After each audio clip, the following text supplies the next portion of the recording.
Hi, my name's Briony and I run a business called Gold Dust Design.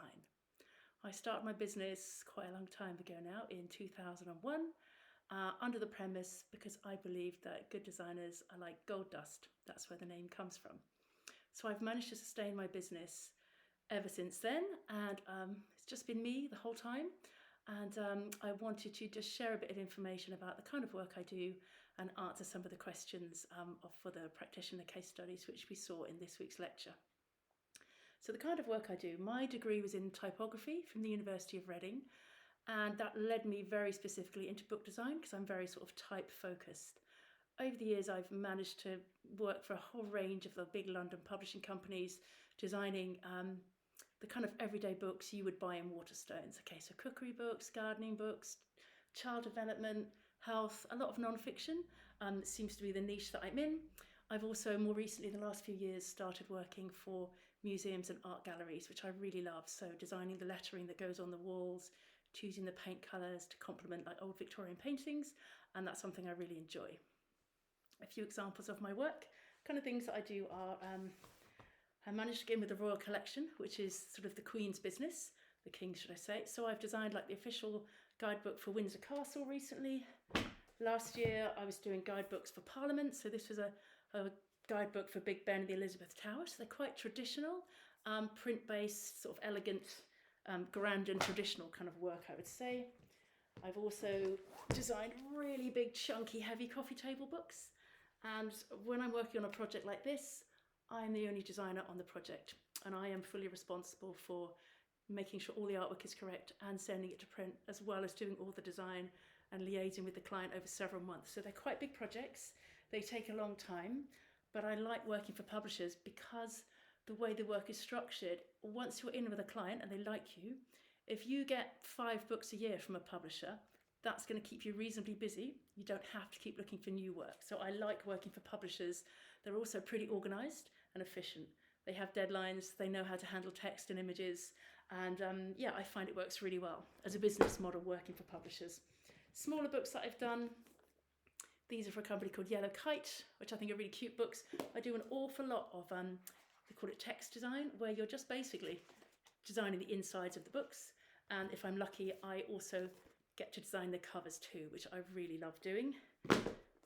This was a cute one, Therapy is Magic. And what I love about designing books is these books are bought by people who are trying to find a solution to something or to give a gift to someone. It's a message. It's a world you hold in your hands, is what Chip Kidd said. And I think that's really lovely. So for me, it feels like quite an honour to be given the author's manuscript before hardly anybody else in the world has seen it, to shape it into a book, turn it into an object, and then it's ready to go out into the world and meet its audience. So I love this sort of, the part of my work in the process is I'm the person between the author's first ideas, the publishing company, and then going to print into the bookshop. So I find that really exciting. I've also published my own little book on camping. So just an answer to the questions which our creative practitioners have answered this week. What do you think are the essential logistical and practical requirements to set up a design studio or business? Initially, I just needed enough money to buy a Mac. That was it. I just needed a computer.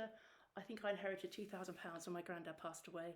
And although I really wanted to go travelling in Australia, I thought it'd be better to buy a computer. So all you need is a Mac, and you need to know a few people. I was working 1 day a week for a publisher in London. That was paying my rent. So I knew that as long as I could pay my rent, I'd be okay. So I was doing that tandem. That worked really well for me, to have a part-time job, but then start freelancing on the side worked really well. Tell us about your first studio space. How did you find your first studio? Well, initially I was working from a corner of my bedroom in my shared house in London. It was right by Clapham Junction train station, very noisy, trains rushing past the window all day long. But it was a great location because I was in London. I could pop up and visit clients very easily, so that worked really well. I then realised I didn't really like being at home on my own all day, so I found a studio space, a room beneath some photographers in Vauxhall. They're called Clifford Studios, a very traditional, long-standing photographic company, and I rented their basement. Had no windows in it, kind of crazy carpet. I was down there. But again, amazing location, 10-minute drive from central London. So I could pop up and visit a client face to face, come back and do the work. What is the one piece of advice you can offer about running a successful studio? A couple of things. The first thing I would say is that client relationships are the most important thing. So getting on well with your clients, being nice to them, being friendly, listening to them, and building a relationship whereby they enjoy working with you and they will trust you to do a project well, on time, on budget. That is absolutely massive. So for me, I would say client relationships. So if I can, that means a face-to-face meeting every now and again, or now it could be a Zoom call, but being able to build a relationship where they feel they can trust you. Obviously, they're paying you money to do something. A client may be worrying initially that, first time they use you, they're concerned that, like, will it be okay? And so being able to reassure your client and deliver a project they're happy with is really important. Have a little bit of money in the bank when you start, because cash flow initially can be a bit sporadic. So having some savings while you first get going, I think, was really helpful for me. I only ever really wanted to be freelance. I thought initially I might want to be like a big studio with other people, but I love the freedom that this lifestyle involves. I didn't want to have to do, 8 till 6 every day, Monday to Friday for the rest of my life. I didn't like the idea of the stress. So I love the fact that now I live in Bournemouth near the beach. I can swim in the sea when I want. I can start work a bit late, a bit early. I can take my kids to school. So the whole flexibility really appeals to me.